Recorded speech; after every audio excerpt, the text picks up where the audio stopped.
राधे थे प्यारे भक्तों। आज हम जीवन के उस सबसे कठिन और सबसे महत्वपूर्ण सूत्र पर बात करने जा रहे हैं जो इंसान को फौलाद बना देता है। जब हमारे जीवन में बुरा वक्त आता है, जब चारों तरफ से मुसीबतें हमें घेर लेती है, जब अपने भी पराये हो जाते हैं और जब हमारी अच्छाई का भी लोग गलत मतलब निकालते हैं, तब मन में एक ही विचार आता है कि मैं चीखूं, मैं चिल्लाऊं, मैं सबको सफाई दूं और साबित करूं कि मैं सही हूं। लेकिन मेरे प्यारे साथियों, आज मैं आपको वह मंत्र देने आया हूं जो बड़े बड़े ऋषियों और तपस्वियों का कहना रहा है। वह मंत्र है शांत रहना। जी हां, शांत रहो, क्योंकि वक्त सबका बदलता है। हम अक्सर देखते हैं कि जब किसी इंसान पर मुसीबत आती है तो वह हाथ पैर मारने लगता है, वह रोता है, गिड़गिड़ाता है और लोगों से शिकायतें करता है। लेकिन क्या ऐसा करने से वक्त बदल जाता है? नहीं, वक्त अपनी रफ्तार से चलता है और जो इंसान बुरे वक्त में शांत रहना सीख लेता है, वह उस वक्त को ना केवल काट लेता है, बल्कि उसे जीत कर बाहर निकलता है। श्री कृष्ण भगवत गीता में कहते हैं कि परिवर्तन ही संसार का नियम है। जो आज है वह कल नहीं रहेगा और जो कल होगा वह परसों नहीं रहेगा। यह समय का चक्र है, यह कभी किसी के लिए नहीं रुकता। अगर आज तुम्हारी जिंदगी में अंधेरी रात है, तो याद रखना कि कल सवेरा जरूर होगा। सूर्य को कोई भी बादल हमेशा के लिए नहीं ढक सकता। वैसे ही तुम्हारे भाग्य के सूर्य को मुसीबतों के बादल ज्यादा देर तक छिपा नहीं सकते। बस तुम्हें थोड़ा धैर्य रखना होगा, थोड़ा शांत रहना होगा। शांत रहने का मतलब यह नहीं है कि आप कायर है या आप हार मान चुके हैं। शांत रहने का मतलब है कि आप अपनी ऊर्जा को बिखरने नहीं देना चाहते। आप अपनी ताकत को बटोर रहे हैं उस सही समय के लिए जब आपका वार खाली नहीं जाएगा। याद रखिए, शेर जब शिकार करता है तो वह दहाड़ता नहीं है, वह एकदम शांत हो जाता है। उसकी खामोशी ही इस बात का संकेत है कि अब कुछ बड़ा होने वाला है। हमारे इतिहास में देखिए, पांडवों को जब जुए में हारना पड़ा, जब उनका सब कुछ छीन लिया गया और उन्हें 12 वर्ष का वनवास और 1 वर्ष का अज्ञातवास मिला, तो वे क्या कर सकते थे? वे भी विद्रोह कर सकते थे। वे भी उसी समय युद्ध छेड़ सकते थे। भीम और अर्जुन जैसे योद्धाओं के पास शक्ति की कमी नहीं थी, लेकिन वे शांत रहे। उन्होंने युधिष्ठिर की आज्ञा मानी और समय का इंतजार किया। उन्होंने उस वनवास के समय को रोने धोने में नहीं बिताया, बल्कि उन्होंने उस समय में दिव्यास्त्र प्राप्त किए, अपनी शक्ति बढ़ाई और खुद को इतना मजबूत कर लिया कि जब कुरुक्षेत्र का युद्ध हुआ तो कौरवों की विशाल सेना भी उनके सामने टिक नहीं पाई। अगर पांडव उस समय अपना धैर्य खो देते, अगर वे शांत ना रहते, तो शायद महाभारत का परिणाम कुछ और होता। यही बात हमें अपने जीवन में उतारनी है। जब लोग आपकी आलोचना करें, जब लोग आपको ताने मारे, जब लोग आपकी गरीबी या आपकी असफलता का मजाक उड़ाए, तो उन्हें जवाब मत दीजिए। अपनी जुबान से एक शब्द भी मत निकालिए। बस मुस्कुरा दीजिए और अपने काम में लग जाइए, क्योंकि आपकी जुबान से दिया गया जवाब लोग भूल सकते हैं, लेकिन आपके वक्त द्वारा दिया गया जवाब लोग सदियों तक याद रखते हैं। समय बहुत बलवान है। यह बड़े बड़े राजाओं को रंक बना देता है और रंक को राजा बना देता है। रावण को देखिए, उसे अपनी शक्ति पर कितना अहंकार था। उसे लगता था कि उसका वक्त कभी नहीं बदलेगा। उसने काल को भी अपने पायदान से बांध रखा था, लेकिन जब वक्त का पहिया घूमा तो उसी रावण को एक वनवासी राम के हाथों मरना पड़ा। उसकी सोने की लंका जलकर राख हो गई। इसीलिए कभी भी अपने अच्छे वक्त पर घमंड मत करना और बुरे वक्त में हिम्मत मत हारना। जीवन में कई बार ऐसा होता है कि हम सही होते हैं, फिर भी हमें गलत साबित कर दिया जाता है। हम वफादारी करते हैं और बदले में हमें धोखा मिलता है। उस समय खून खलता है। मन करता है कि ईंट का जवाब पत्थर से दें, लेकिन उस समय जो इंसान विष का घूंट पीकर शांत रह जाता है, वही असली महादेव है।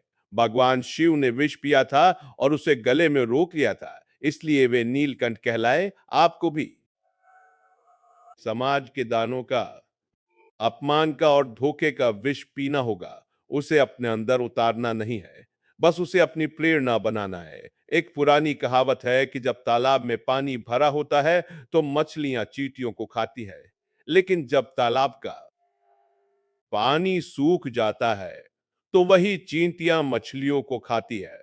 मौका सबको मिलता है, वक्त सबका आता है। आज जो लोग आप पर हंस रहे हैं वे कल आपको देखने के लिए तरसेंगे। बस आप अपने रास्ते से भटकना मत, आप अपनी अच्छाई मत छोड़ना।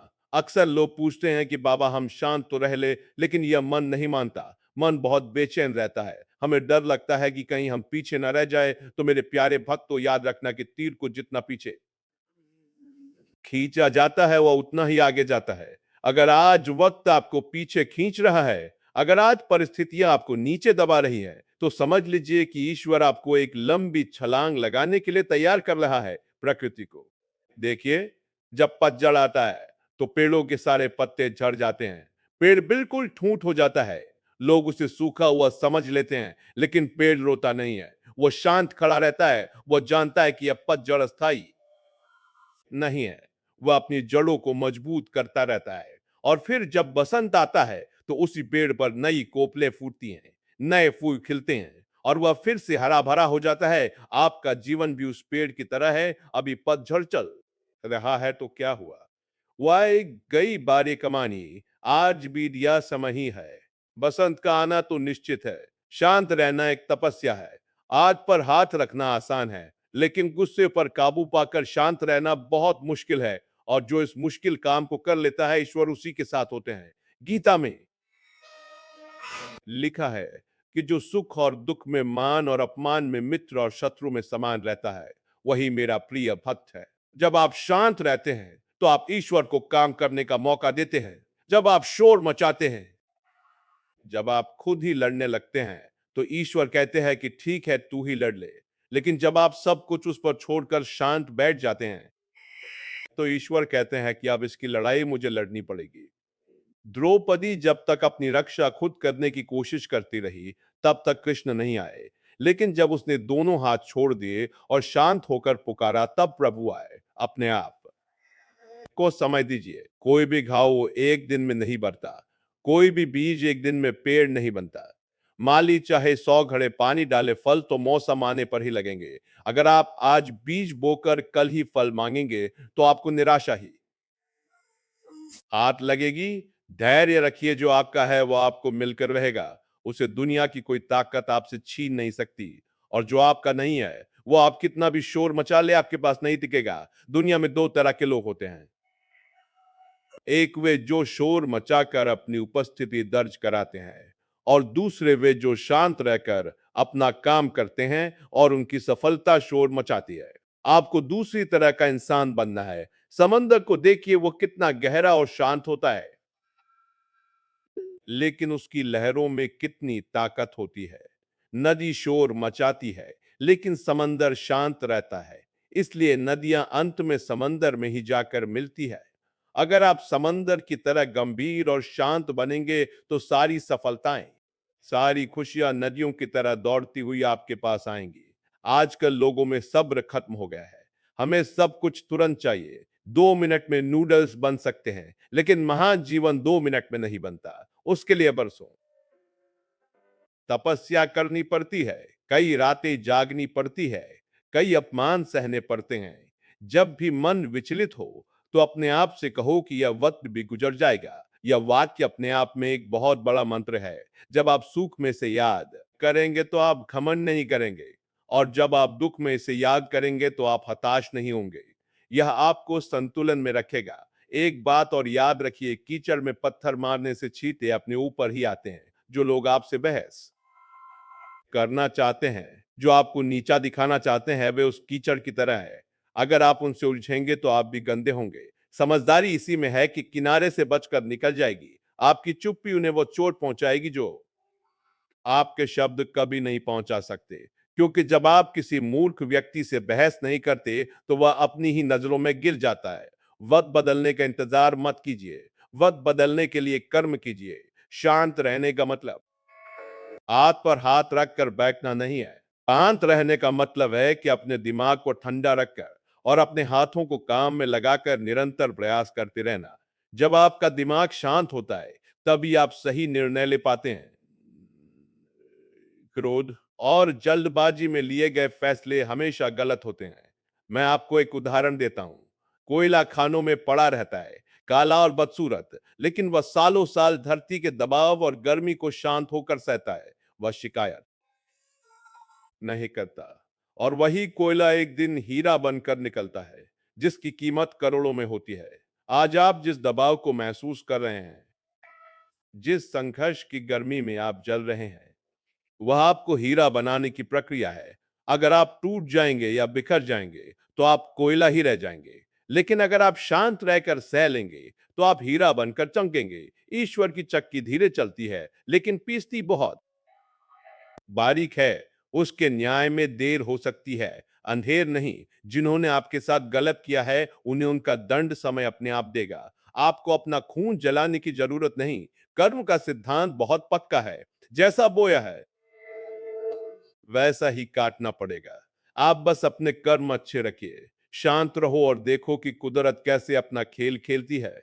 कभी कभी मौन सबसे बड़ा हथियार होता है। जब आप बहस करना बंद कर देते हैं, तो सामने वाला व्यक्ति भ्रमित हो जाता है। उसे समझ नहीं आता कि आप क्या सोच रहे हैं। आपकी खामोशी से डरा देती है। अपने आंसुओं को अपनी ताकत बनाओ। रात को जब तक ये में मुंह छिपा कर रोते हो, तो उन आंसुओं की कसम खाओ कि मैं अपनी जिंदगी बदल कर रहूंगा। मैं दुनिया को दिखा दूंगा कि मैं क्या हूं। लेकिन यह सब बोलकर नहीं, करके दिखाना है। जीवन एक दर्पण की तरह है। अगर आप इस पर मुस्कुराएंगे, तो यह भी आप पर मुस्कुराएगा। अगर आप इस पर चिल्लाएंगे, तो यह भी आप पर चिल्लाएगा। अपनी शांति को किसी भी कीमत पर मत बेचिए, चाहे लाखों का नुकसान हो जाए, लेकिन मन की शांति नहीं जानी चाहिए। मुश्किल होता है, आप अकेले नहीं है। वह परमपिता परमात्मा हर पल आपके साथ है। वह आपकी खामोशी को सुनता है। वह आपके दिल के दर्द को समझता है। लोगों को समझाने की कोशिश मत करो। लोग वही समझते हैं जो वे समझना चाहते हैं। आप अपनी सफाई देने में अपना जीवन बर्बाद मत करो। आपका चरित्र, आपका व्यवहार और आपका समय आपकी गवाही खुद देगा। आज से एक नियम बना लो। जब भी गुस्सा आए, जब भी कोई अपमान करे, तो 2 मिनट के लिए आंखें बंद करो और गहरी सांस लो और प्रभु का नाम लो। कहो कि हे प्रभु, इसे सद्बुद्धि दे और मुझे शक्ति दे। आप देखेंगे कि आपका गुस्सा शांत हो गया है और आपने एक बहुत बड़ी गलती होने से बचा ली है। यह वक्त आपका है। इसे सोने की तरह तपाओ, ताकि यह आभूषण बन सके। जो लोग आज आपको मिट्टी समझ रहे हैं, कल वही आपको माथे पर लगाएंगे। बस खुद पर भरोसा रखना और उस ऊपर वाले पर भरोसा रखना। मुझे पूरा विश्वास है कि आज की इन बातों ने आपके अशांत मन को थोड़ी शांति जरूर दी होगी। आपने महसूस किया होगा कि आप बेवजह ही परेशान हो रहे थे। सब कुछ नियंत्रण में है, उस परमात्मा के नियंत्रण में है। अब समय आ गया है आपसे विदा लेने का। लेकिन जाने से पहले मेरी आपसे एक विनती है। अगर आज की इस चर्चा ने आपके दिल को सुकून दिया है, अगर आपको लगता है कि इस वीडियो से आपको धैर्य और शांति मिली है, तो इसे लाइक जरूर करें। आपका एक लाइक हमारे लिए बहुत मायने रखता है। यह हमें बताता है कि हमारी बातें आप तक पहुंच रही हैं। अगर आप चाहते हैं कि हम ऐसे ही मन को शांति देने वाले और जीवन को सही दिशा दिखाने वाले वीडियो आपके लिए लाते रहे, तो अभी इस चैनल को सब्सक्राइब कर लें और बेल आइकन उसे जरूर दबाएं, ताकि जब भी हम कोई नया संदेश लेकर आए, तो सबसे पहले आपको पता चले। ये संकल्प लेने के लिए कि मैं हर परिस्थिति में शांत रहूंगा, कमेंट में पूरे भाव से राधे राधे जरूर लिखें। जब आप राधे थे लिखते हैं, तो आपके मन की सारी कड़वाहट मिठास में बदल जाती है। इस वीडियो को अपने उन दोस्तों और परिवारजनों के साथ जरूर शेयर करें, जो बहुत जल्दी गुस्सा हो जाते हैं या जो अपने बुरे वक्त से परेशान है। करना भी एक बहुत बड़ी सेवा है। तो चलिए अब सब मिलकर अपने मन के सारे विकारों को त्याग कर उस परम शांति स्वरूप परमात्मा का ध्यान करते हैं। अंत में एक बार प्रेम से राधे दे। जय श्री कृष्ण। ओ